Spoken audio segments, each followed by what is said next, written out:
Welcome to my YouTube channel Brain Growth. Today we will study about class 6 history chapter 8. आज हम लोग chapter 8 start करेंगे जिसका नाम है विजुअल विलेजेस थ्रिविंग टाउन्स। इसमें हम लोग गांव के बारे में पढ़ेंगे, कुछ टाउन्स के बारे में पढ़ेंगे कि कैसे वो समय के साथ डेवलप्ड होते गए।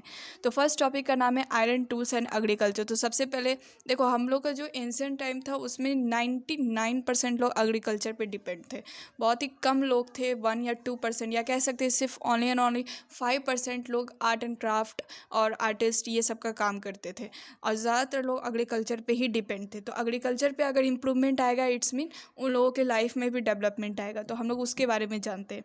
तो 2500 साल पहले की बात है कि ये लोग जो है 2500 साल पहले की बताया गया, ऐसा एविडेंस मिला है आर्कियोलॉजिस्ट को कि उन्होंने आयरन टूल्स का यूज़ करना स्टार्ट कर दिया था। मैंने पहले चैप्टर में भी पढ़ा दिया है, फिर से मैं बता रही हूँ कि आयरन टूल्स का उन्होंने जो है यूज़ करना स्टार्ट कर दिया था, और इन्होंने उससे बहुत सारी चीज़ें बनाई, जैसे हल, बहुत सारे एक्सेस बनाए, बहुत सारे प्लग शेयर्स बनाए, जिससे कि वो खेती करते थे। इन लोगों को क्या होता था ना कि इस चीज़, जैसे कि पहले ये लोग वुड का यूज़ करते थे, वुड का हल का यूज़ करते थे, जिससे कि उन लोगों का जो सॉयल होता था वो ऊपर नीचे अच्छे से नहीं हो पाता था, जिससे कि सीड अंदर तक नहीं जा पाता था और अच्छे से फसल नहीं हो पाता था, थोड़ा मुश्किल होता था और बहुत टाइम लेता था उगने में, प्लांट उगने में। लेकिन आयरन प्लग शेयर से क्या हुआ कि अच्छे से ऊपर नीचे हो जाता है और तुरंत हो जाता है, और जिससे सीड भी जल्दी ही अंदर चला जाता है और अच्छे से प्लांट ग्रो हो जाता है। तो इससे इन लोगों को बहुत ज़्यादा फ़ायदा मिला।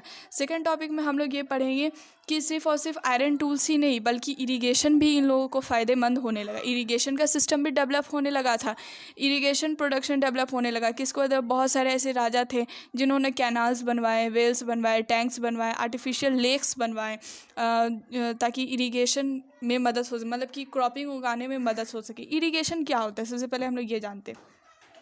देखो, कोई भी फार्मर जब फसल उगाता है तो उसमें सिर्फ सनलाइट, सीड, ये सब की ही ज़रूरत नहीं पड़ती है, बल्कि पानी की भी ज़रूरत पड़ती है। बिना पानी का वो फसल कभी उगेगा ही नहीं। इसलिए पानी का रास्ता बनाना, उसी को हम लोग इरिगेशन कहते हैं। कहने का मतलब है पानी को छिड़कना, पानी को पूरे फसल में देना, इसी चीज़ को हम लोग इरिगेशन कहते हैं। तो पानी तो अब वो बाल्टी बाल्टी या फिर लोटा लोटा या गिलास गिलास तो लेके आएगा नहीं, उसके लिए एक अगर बड़ा सा कुछ बन जाए उसी के बगल में तो कितना अच्छा रहे। तो उसी के लिए बहुत सारे राजा ने जैसे कैनाल बनवाया। ठीक है, कैनाल होता है एक सुरंग टाइप का, उसी के अंदर से पानी बहेगा, उस पानी बहते हुए आपका खेती में आ जाएगा, और जिससे आपको पानी देने की ज़रूरत नहीं पड़ेगी, वो खुद पे खुद सारा पानी आपका चला जाएगा। फिर कुआं हो गया, कुआं से निकाल के भी आप कर सकते। फिर बहुत सारे टैंक्स होते थे, उससे आर्टिफिशियल लेक होते थे, उसके द्वारा इरीगेशन होता था। तो इरीगेशन का मतलब समझ गए कि प्लांट्स में पानी देना, उसी को हम लोग इरीगेशन कहते थे। और राजा ने ऐसे बहुत सारी चीज़ बना दी है जिससे कि फार्मर लोगों को आसानी होता था। तो इससे भी बहुत सारे, इससे क्या हो गया कि प्रोडक्शन और तेज़ी से इंक्रीज़ होने लगा। अब हम लोग थर्ड टॉपिक पढ़ेंगे कि जब ये सब होने लगा तो लोग जो है जब गाँव बना के रहने लगे तो कैसे पीपल लोग रहते थे। तो देखो, हम लोग दो पढ़ेंगे, एक साउदर्न पढ़ेंगे, एक नॉर्दर्न। जैसा कि आप लोग जानते हैं कि हम लोग का ऊपर नॉर्थ है और नीचे साउथ है, इधर वेस्ट है और इधर ईस्ट है। तो हम लोग यहाँ नॉर्थ का पढ़ेंगे और एक साउथ का पढ़ेंगे कि नॉर्थ के साइड में कैसे लोग रहते थे और साउथ के साइड में कैसे लोग रहते थे। और एक चीज़ और बता दें कि नॉर्थ में भी 3 पार्ट डिवीज़न था और साउथ में भी 3 पार्ट डिवीज़न था पीपल का। जैसे कि अगर सबसे पहले हम लोग साउथ के बारे में पढ़ लेते हैं, तो साउथ में तमिल आता है। तो तमिल रीजन की तरफ जो है 3 प्रकार के लोग रहते थे। जो सबसे बड़े होते थे, जिसे हम लोग लार्ज लैंड ओनर, जिसके पास बहुत सारे खेत होते थे, खुद के बहुत सारे खेत होते थे, उन्हें वेलालार कहते हैं। उसके बाद फिर ऑर्डिनरी प्लगमैन, जो खेती का काम करते थे, उसे उजाहार कहते थे। ठीक है, और जिसके पास कोई लैंड नहीं होता था, उनके पास कोई लैंड ही नहीं होता था, जो लैंडलेस लेबरर होते थे, जो कि इन दोनों के खेत में जाके काम करते थे, उसे हम लोग कदाइशियार एंड अडीमाई कहते थे। देखो, पहले वाले में क्या होगा, पहले वाले में इन लोगों के पास बहुत सारे खेत होते थे, लेकिन ऑर्डिनरी प्लगमैन के पास क्या होता था, 1 या 2 होगा। ठीक है, मिडल में हो गया।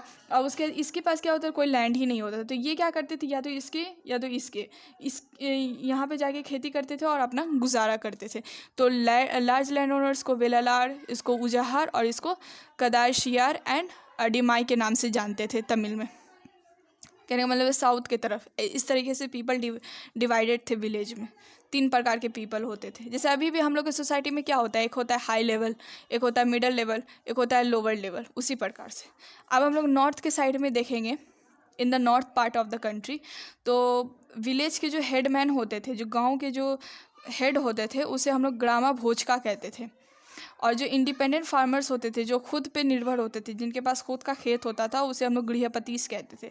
और जिसके पास कुछ अपना ज़मीन होता ही नहीं था, जो लैंडलेस होते थे, और यहाँ पे जाके इंडिपेंडेंट फार्मर्स के पास जाके या फिर उसके बाद विलेज हेडमैन के पास जाके काम करते थे, उसे हम लोग दासा कर्माकड़ा कहते थे। ठीक है, देखो इन दोनों में क्या है कि सेम ही है, बस नाम अलग अलग है। यहाँ पे इसको वेलालार कहेंगे तो यहाँ पे इसको ग्रामा भोजका कहेंगे, यहाँ इसको ऊजावाहार कहेंगे तो इसे यहाँ गृहपतीस कहेंगे, और यहाँ पे इसको कदरश्यार एंड अडवाणी कहेंगे तो इसे दासा कर्माकड़ा कहेंगे। अगर आप लोगों को मेरा यूट्यूब चैनल पसंद आता है तो प्लीज़ आप इसे सब्सक्राइब करें, लाइक करें एंड शेयर करें। Thank you.